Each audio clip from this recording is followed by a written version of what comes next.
Assalamualaikum warahmatullahi wabarakatuh. Ya, di sini dengan Pak Vicky, kita hari ini akan belajar sejarah mengenai peristiwa Rengas Dengklok. Jadi, peristiwa Rengas Dengklok ini adalah peristiwa yang menjadi rangkaian pertama menuju kepada kemerdekaan Indonesia.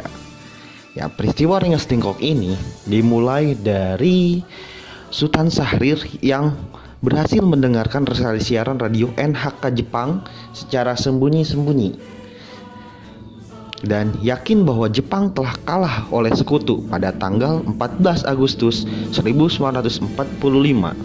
Oleh karena itu, golongan muda yang diwakili oleh Syahrir ini terus mendesak agar segera diproklamasikan kemerdekaan Indonesia.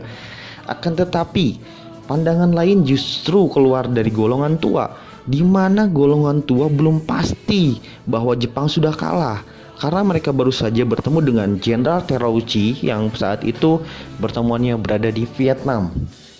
Penolakan yang dilakukan golongan tua ini membuat golongan muda mengadakan sebuah rapat yang dilaksanakan di Lembaga Bakteriologi Pegangsaan Timur Jakarta. Kalau sekarang tempat tersebut dikenal dengan Fakultas Kesehatan Masyarakat Universitas Indonesia. Selanjutnya, keputusan rapat yang dipimpin oleh Heru Saleh tersebut menegaskan bahwa urusan kemerdekaan Indonesia merupakan urusan internal Indonesia sendiri. Tidak perlu menggantungkan hal tersebut kepada orang lain. Untuk itu, segala hubungan atau janji yang diberikan Jepang harus dihapuskan dan tidak perlu dijalankan. Hasil rapat tersebut disampaikan kepada Insinyur Soekarno yang berada di kediamannya di Pegangsaan Timur melalui dua orang perwakilannya, yaitu pertama Wikana, kedua Darwis. Nah, kemudian pada tanggal 15 Agustus 1945, penyampaian hasil rapat itu membuat Soekarno marah dan mengatakan bahwa apabila keputusan rapat itu dilaksanakan, berarti Soekarno telah melanggar tanggung jawab sebagai ketua PPKI. Karena memang pada dasarnya Soekarno atau golongan tua sendiri itu masih menunggu hasil keputusan dari sidang PPKI masalah mengenai kemerdekaan Indonesia. Nah, kemudian selanjutnya pembicaraan ini berlangsung menegangkan antara golongan muda yang diwakili oleh Wikana dan Soekarno yang sama-sama berpegang teguh terhadap rencana masing-masing. Kemudian melihat memanasnya suasana, Subarjo berinisiatif memanggil Hatta untuk ikut dalam pembicaraan. Akan tetapi kedatangan Hatta tetap tidak meredakan panasnya suasana pembicaraan. Hatta memanaskan suasana dengan berpendapat bahwa dirinya ingin menghindari tindakan yang dapat menimbulkan korban yang tidak perlu. Kemudian ketika mendengar pernyataan tersebut, Wikana menegaskan bahwa para pemuda telah mengumpulkan kekuatan untuk melawan Jepang. Hatta menanggapinya bahwa baik dirinya maupun Soekarno tidak ingin menyiapkan segala sesuatunya dengan terburu-buru dan menentang apabila para pemuda begitu keras kepala ingin segera memproklamasikan, silahkan lakukan sendiri jika mereka mampu. Ya, begitulah sifat dari golongan muda yang ingin tergesa-gesa dalam melaksanakan kemerdekaan Indonesia. Selanjutnya, kuatnya pendirian golongan tua terhadap Hatta dan Soekarno untuk tidak memproklamasikan kemerdekaan sebelum rapat PPKI menyebabkan golongan muda berpikir bahwa golongan tua mendapatkan pengaruh dari Jepang. Selanjutnya, golongan muda mengadakan rapat lagi di Cikini, nomor 71 Jakarta pada pukul 24.00 WIB menjelang tanggal 16 Agustus 1945. Mereka membawa Soekarno dan Hatta ke Rengas Dengklok. Hasil keputusannya seperti itu. Rapat tersebut menghasilkan keputusan bahwa Soekarno dan Hatta tadi harus diamankan dari pengaruh Jepang. Dan tujuan para pemuda mengamankan Soekarno dan Hatta ke Rengas Dengklok antara lain, yang pertama, agar kedua tokoh tersebut tidak terpengaruh sama Jepang. Yang kedua, mendesak keduanya supaya segera memproklamasikan kemerdekaan Indonesia terlepas dari segala ikatan dengan Jepang. Pada tanggal 16 Agustus 1945 paginya, Soekarno dan Hatta tidak dapat ditemukan di Jakarta. mereka telah dibawa oleh para pemimpin pemuda. Di antaranya ada Sukarni, Yusuf Punto, dan Sundarto Singgi. Pada malam harinya ke garnisun peta yang ada di Rengas Dengklok. Ya, peta ini adalah pembelaan tanah air. Jadi Rengas Dengklok itu adalah sebuah kota kecil yang terletak di sebelah utara Karawang. Dan kenapa Rengas Dengklok yang dipilih sebagai pengamanan Soekarno dan Hatta? Ini berdasarkan pada perhitungan militer. Jadi antara anggota peta Daidan Purwakarta dan Daidan Jakarta terdapat hubungan erat sejak keduanya melakukan latihan bersama. Secara geografis, Rengas Dengklok itu letaknya terpencil 15 km ke dalam dari Kedung Gede, sehingga dapat dilakukan deteksi dengan mudah ketika setiap gerakan tentara Jepang. Jadi ketika Jepang sudah bergerak ke arah Rengas Dengklok, itu sudah dideteksi terlebih dahulu oleh tentara peta yang melindungi Soekarno dan Hatta. Jadi di situ dibantu dengan tentara peta. Nah, kemudian dari golongan tua terdapat seorang tokoh yang merasakan kegusaran terhadap peristiwa penculikan itu.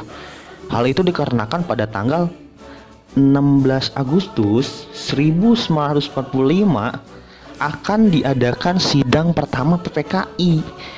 Nah, jadi ketua dan wakil ketua PPKI saat itu Soekarno dan Hatta itu tidak ada karena sudah diamankan oleh golongan muda ke Rengas Dengklok. Dan tokoh yang merasa gusar tersebut dan akibat dari diamankannya Soekarno dan Hatta adalah Ahmad Subarjo. Lalu kesepakatan dibuat dengan Wikana dari golongan muda. Kedua golongan ini sepakat untuk melaksanakan proklamasi kemerdekaan harus dilakukan di Jakarta. Ya, jadi oleh karena itu Soekarno dan Hatta harus dipulangkan kembali ke Jakarta. Akhirnya Ahmad Subarjo, Sudiro, dan Yusuf Kunto segera menuju ke Rengas Dengklok ya untuk menyusul Soekarno dan Hatta. Rombongan tersebut tiba di Rengas Dengklok pukul 17.30.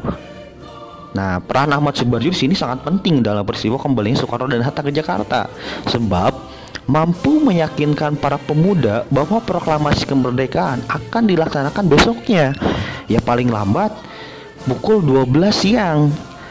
Ya, yang menjadi jaminan adalah nyawanya. Akhirnya Subeno sebagai komandan Kompi Peta setempat bersedia melepaskan Soekarno dan Hatta ke Jakarta. Kemudian malam harinya pukul 23.00 atau jam 11 malam tanggal 16 Agustus 1945, Bung Karno dan Hatta beserta rombongannya tiba di Jakarta. Setelah mengantarkan Ibu Fatmawati dan Guntur anaknya Soekarno dari Fatmawati, Bung Karno dan kawan-kawan pergi ke rumah Laksamana Maeda. Di rumah Laksamana Maeda, mereka mengumpulkan anggota PPKI dan tokoh-tokoh pergerakan serta para pemuda dilibatkan di situ.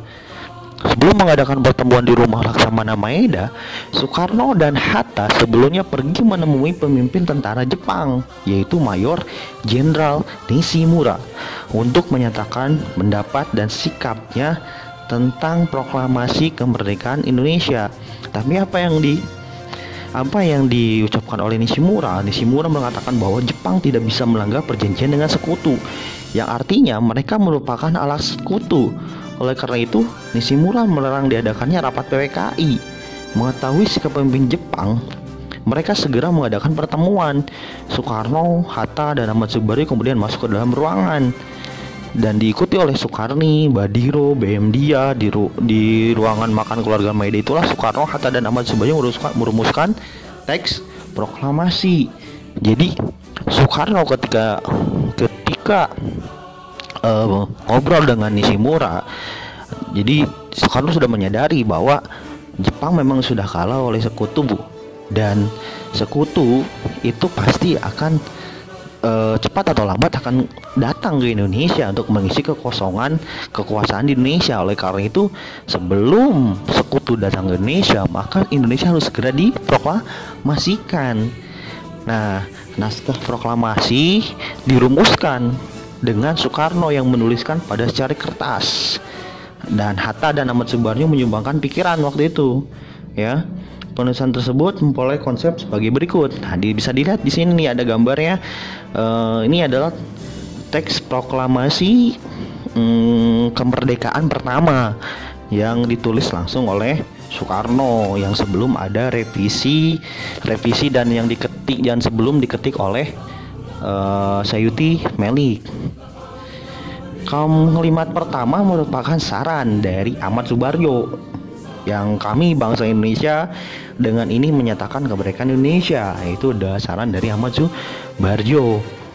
Ya, ini diambil dari rumusan Dokuritsu Jumiko Sakai. Sedangkan kalimat terakhir merupakan pemikiran dari Hatta.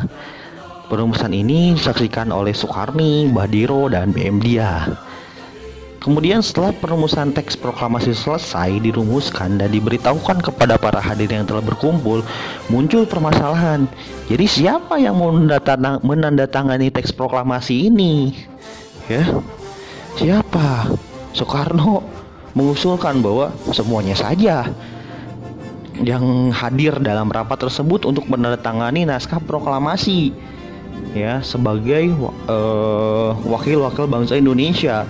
Namun usulan Soekarno tidak disetujui oleh para pemuda, sebab sebagian besar yang hadir adalah anggota PPKI, dan PPKI dianggap sebagai badan bentukan Jepang. Jadi tetap kalau golongan muda itu tidak mau ada campur tangan Jepang dalam kemerdekaan Indonesia, disangkanya takut kemerdekaan Indonesia itu adalah hadiah dari Jepang. Kemudian Soekarno menyarankan agar Soekarno dan Hatta yang mendatangani teks proklamasi, tapi atas nama bangsa Indonesia. Saran dan usulan Soekarno tersebut diterima oleh seluruh hadirin yang hadir pada saat perumusan teks proklamasi tersebut. Kemudian selanjutnya Soekarno meminta kepada Sayuti Melik untuk mengetik konsep teks proklamasi dengan beberapa perubahan. Nah, di sini ada revisi yang tadi ditulis sama Soekarno. Nah, pas diketik oleh Sayuti Melik ada perubahan. Yang pertama, kata tempo pakai H berubah menjadi kata tempo nggak pakai H. Kemudian yang kedua, wakil-wakil bangsa Indonesia diubah menjadi atas nama bangsa Indonesia. Dan kemudian yang ketiga adalah tulisan Jakarta 17805 diubah menjadi Jakarta hari 17 bulan 8 tahun 05. Ya, jadi itu perubahannya, ada 3 perubahan. Kemudian malam itu juga diputuskan bahwa naskah proklamasi akan dibacakan pukul 10.00 pagi di lapangan Ikada tadinya. Ya, lapangan Ikada itu adalah Monas ya kalau sekarang tuh. Tetapi karena satu dan lain hal, terutama yang dikhawatirkan terjadi bentrokan antara pasukan Jepang yang pastinya akan berpatroli di sekitar pembacaan proklamasi tersebut, takutnya dikhawatirkan ada bentrok, maka dirubah tempat dari pembacaan proklamasi tersebut, diubah menjadi ke diaman Soekarno, yaitu di Jalan Pegangsaan Timur nomor 56 Jakarta. Ya, sampai pada akhirnya dibacakanlah naskah proklamasi yang seperti berikut ini.